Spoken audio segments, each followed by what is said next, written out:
चेतन आनंद के किसी आदमी ने वहां सिक्योरिटी गार्ड पर हाथ चला दिया। हाथ चला दिया तो कहा सुनी की स्थिति हो गई। बाकी 10-12 को सिक्योरिटी गार्ड भी जुट गए। उसके बाद वहाँ धींगा मुश्ती की स्थिति हो गई। डॉक्टर रुचि सिंह वहाँ अंदर आईसीयू अटेंडेंट थी और जब उस घटना को उन्होंने देखा तो रुचि सिंह भी वहाँ से निकल गई।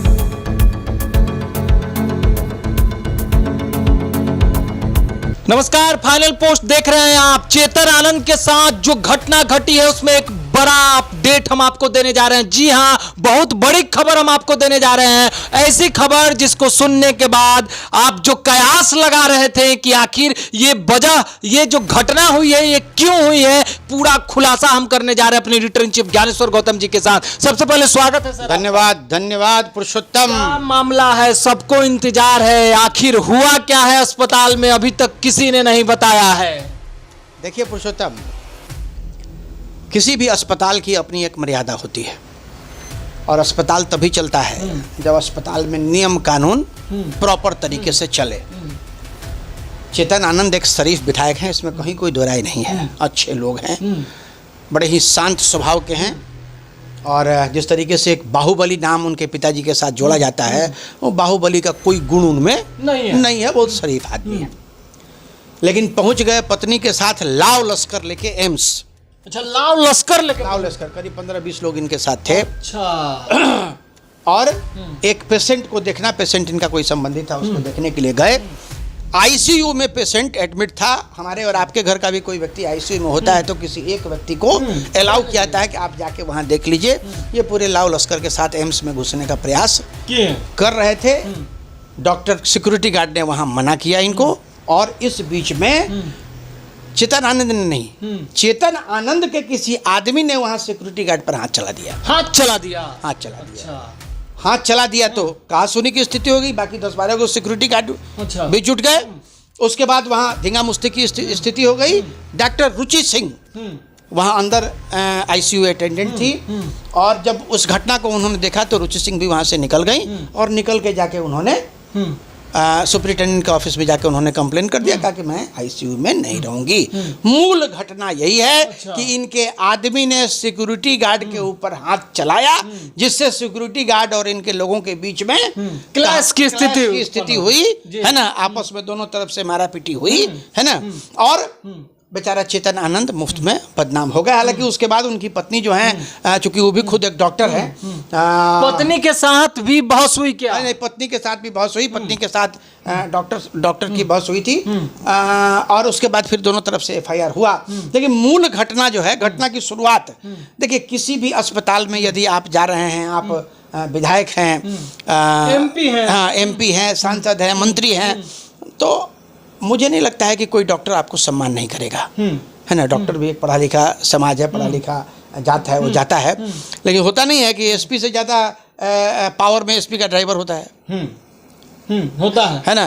तो इनके साथ जो इनके सिक्योरिटी के लोग थे या इनके जो शुभचिंतक लोग थे, उन लोगों की जो बहस हुई इसके साथ, वहाँ के सिक्योरिटी गार्ड के साथ, उसी वजह से इस तरह की घटना सामने आई हैं। आने वाले समय पुलिस इन्वेस्टिगेट इसको कर रही है।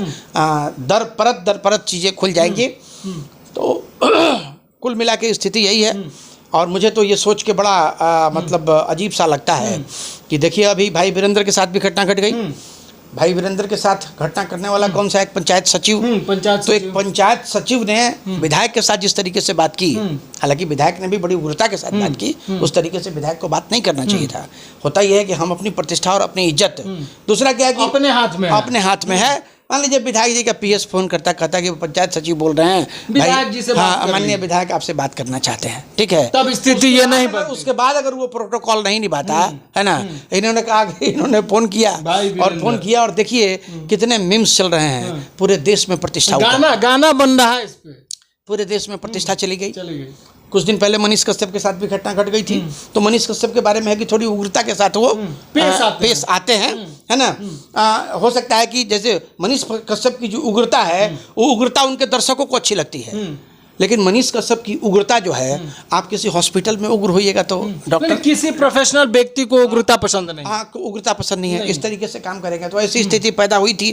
हाँ, हालांकि बाद में चीज़ें फिर पैचअप हो गई, देखा गया पूरे देश में किरकिरी हुई, इसकी प्रशासन की भी हुई, मनीष कश्यप की हुई।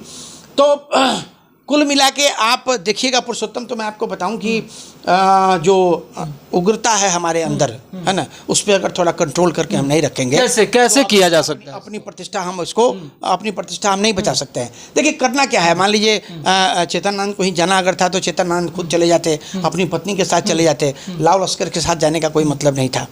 तो ये एक जगह चूक मुझे लगता है कि एक जो बात आप हमेशा कहते हैं कि कार्यपालिका और विधायिका में जो समावेश की स्थिति होती है, समावेश नहीं है, पूरे तरीके से नहीं है। कैसे स्थापित होगा? बता दें कि विधायिका का इतना हस्तक्षेप कार्यपालिका में बढ़ गया है, हाँ, जिसके चलते क्योस की स्थिति बनी हुई है, है ना, संघर्ष की स्थिति बनी हुई है, बिल्कुल कॉन्फ्रंटेशन की स्थिति बनी हुई है। और ये कॉन्फ्रंटेशन किसी दृष्टिकोण से उचित नहीं है, दोनों के लिए उचित नहीं है, दोनों के लिए उचित नहीं है, क्योंकि दोनों एक दूसरे के अंग हैं। और विधायिका का इंटरफेरेंस सिर्फ कार्यपालिका में ही नहीं बढ़ा है, विधायिका का इंटरफेरेंस न्यायपालिका में भी बढ़ गया है, विधायिका का इंटरफेरेंस पत्रकारिता में बढ़ गया है। पत्रकारिता तो खैर चलिए, पत्रकारिता तो कुछ है ही नहीं, क्योंकि पत्रकारों को कोई अधिकार तो है नहीं, है ना। न्यूज़ चैनल पे लेके अपना न्यूज़ मेहनत करके आप लाइए, न्यूज़ बनाइए, और न्यूज़ बना के अपने न्यूज़ परोस दीजिए, इसके एवज में आपको कुछ मिलता तो है नहीं। सरकार भी आपको उस तरीके से रिकॉग्नाइज नहीं करती है। और जब सरकार को लाठी चलाना होता है तो सबसे पहले पत्रकारों पे भी चलाती है। बिल्कुल। और यही वजह है कि पत्रकारिता स्वतंत्र नहीं है।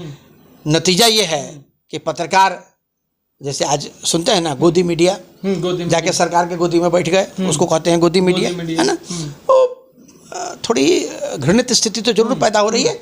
लेकिन ये जो एम्स वाली घटना है, ये घटना निश्चित तौर पे एक बहुत सनसनीखेज घटना है, और ऐसी घटना नहीं होनी चाहिए। क्या हो रहा है अभी इस घटना में? क्या एफआईआर जो हुए हैं दोनों तरफ से एफआईआर हुई है, और पुलिस इन्वेस्टिगेट कर रही है, और इन्वेस्टिगेशन के बाद पुलिस जिस नतीजे पे पहुंचेगी उस तरीके से। आनंद मोहन का कोई हस्तक्षेप, कोई बयान नहीं? देखिए, आनंद मोहन जी का कोई हस्तक्षेप नहीं है, और मुझे लगता है कि जब घटना की जानकारी उनको हुई होगी तो आनंद मोहन भी एक सीजन्ड पॉलिटिशियन है, सत्ता की चाबी अपने पॉकेट में लेके चलते हैं, पत्नी सांसद हैं, प्रतिष्ठित परिवार है, तो मुझे रमा देवी घट कटवा देते हैं। रमा देवी का, चलिए वो तो राजनीति की बात है, वो तो राजनीति की बात है ना।